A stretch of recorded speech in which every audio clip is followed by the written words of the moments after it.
La supervision, qu'est-ce que c'est? C'est une pratique d'accompagnement de professionnels qui ont un objectif qui est se développer et se développer dans leur métier. Et la supervision, elle s'adresse principalement à des personnes qui sont des spécialistes de la relation avec d'autres personnes. Historiquement, la supervision a démarré par les psychanalystes, puisque évidemment ils travaillent avec les personnes et les aident à cheminer avec leur inconscient. Elle a continué de se mettre en place auprès de psychothérapeutes et maintenant les coachs aussi mettent en place de la supervision. Voilà. Alors les objectifs de supervision, ça peut être pour se développer, se professionnaliser, avoir le support d'un professionnel qui va donner du feedback, qui va aider à prendre du recul, qui va aussi apporter du support à des moments où on peut être challengé dans son rôle d'accompagnant de personnes et qui permet de faire émerger des nouvelles possibilités de pratiques ou de stratégies. Voilà. Donc le sens de la supervision, c'est vraiment, en tant que professionnel de la relation, grandir en accompagnant d'autres personnes à grandir. Une séance de supervision, comment ça se passe? Ça se passe soit en individuel, soit en collectif, et ça peut se passer soit en présentiel, soit en distanciel. En présentiel, moi je fais principalement à Rennes où je suis basée depuis fin 2020. Et en distanciel, c'est variable en fonction des personnes si elles ne peuvent pas se déplacer. Une séance de supervision peut se faire avec une fréquence plus ou moins rapprochée. La fréquence va dépendre du besoin de la personne supervisée et de sa situation. Si c'est une personne qui est par exemple coach seulement à temps partiel parce qu'elle occupe aussi un autre métier à côté, la fréquence de supervision va être sûrement avec un espace-temps plus large entre deux séances que pour un coach qui est dans ce métier de façon pleine et entière, puisqu'il va avoir beaucoup plus de situations qui vont l'amener soit à se questionner, soit à avoir envie de progresser. La supervision en collectif, elle a une spécificité, c'est-à-dire que c'est plutôt avec un groupe de personnes qui ont le même métier, donc soit groupe de coach, soit groupe de DRH, soit groupe de manager coach. Et dans la session collective, le superviseur va distribuer le temps de façon que chaque personne puisse bénéficier d'un temps de supervision. Et dans ce temps de supervision, le supervisé travaille sur son besoin avec le processus que propose le superviseur et le superviseur peut impliquer les autres participants pour être partie prenante du processus de supervision de la personne accompagnée. Je suis coach professionnel depuis 2004. J'ai d'abord été coach interne en entreprise en étant en même temps chef de projet et après DRH, directrice formation. Et depuis 2010, je suis coach à plein temps. Et je me suis formée à la supervision en 2016 parce que c'est une dimension d'accompagner les professionnels à se développer qui me passionnait. Pourquoi je parle de la supervision aujourd'hui?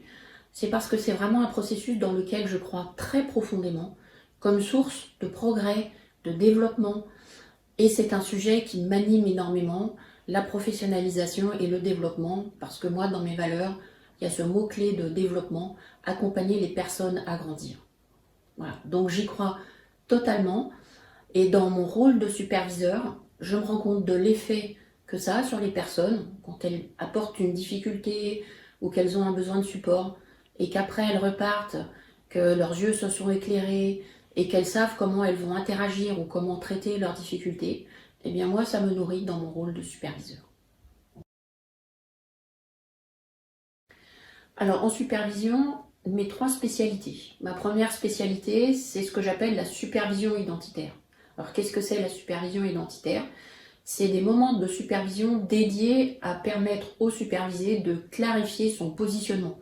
Son positionnement quand il est jeune coach, parce qu'il va falloir qu'il définisse qui il accompagne, les thématiques d'accompagnement, les pratiques qu'il utilise.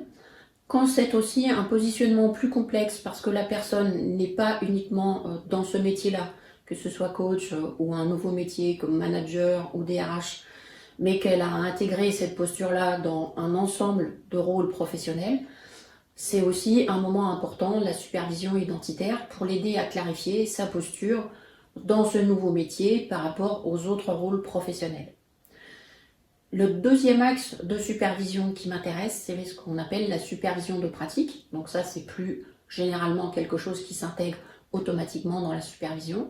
Moi, la spécificité que j'apporte, elle est liée au fait que j'ai suivi 3 formations de coaching différentes, une en 2003-2004, une en 2011, une en 2019-2020, et qu'à chaque fois, j'ai collecté des pratiques de coaching qui viennent nourrir ma capacité en tant que superviseur d'accompagner mes supervisés. Voilà. Entre transformance initialement avec les processus de coaching, la structuration, l'accompagnement au changement, avec la formation au coaching génératif, le fait d'aller chercher des ressources dans la dimension somatique, l'écoute du corps, et aussi aller chercher des ressources dans le champ, et le coaching système d'alignement neuro-émotionnel qui permet d'accompagner la personne à monter son potentiel d'attraction à partir de la transformation de ses pensées et de ses émotions. Ça, ce sont des ressources que je peux apporter dans mes supervisions. Le troisième axe, c'est ce que j'appelle la supervision didactique. Donc là, c'est plus orienté sur des outils spécifiques de connaissance de soi principalement, puisque je suis certifiée dans MBTI, Strong et Lumina Spark, qui sont tous des outils de connaissance de soi, avec une spécificité pour le Strong, qui est plutôt les intérêts et motivations de carrière. Donc je peux accompagner les personnes qui utilisent ces outils-là à se développer dans leur pratique avec ces outils. Voilà. Donc ce sont mes spécificités en supervision. Si vous voulez aller plus loin et en savoir plus sur la supervision ou sur comment moi je peux vous accompagner en tant que superviseur, n'hésitez pas à cliquer sur le lien ci-dessous. Merci à vous.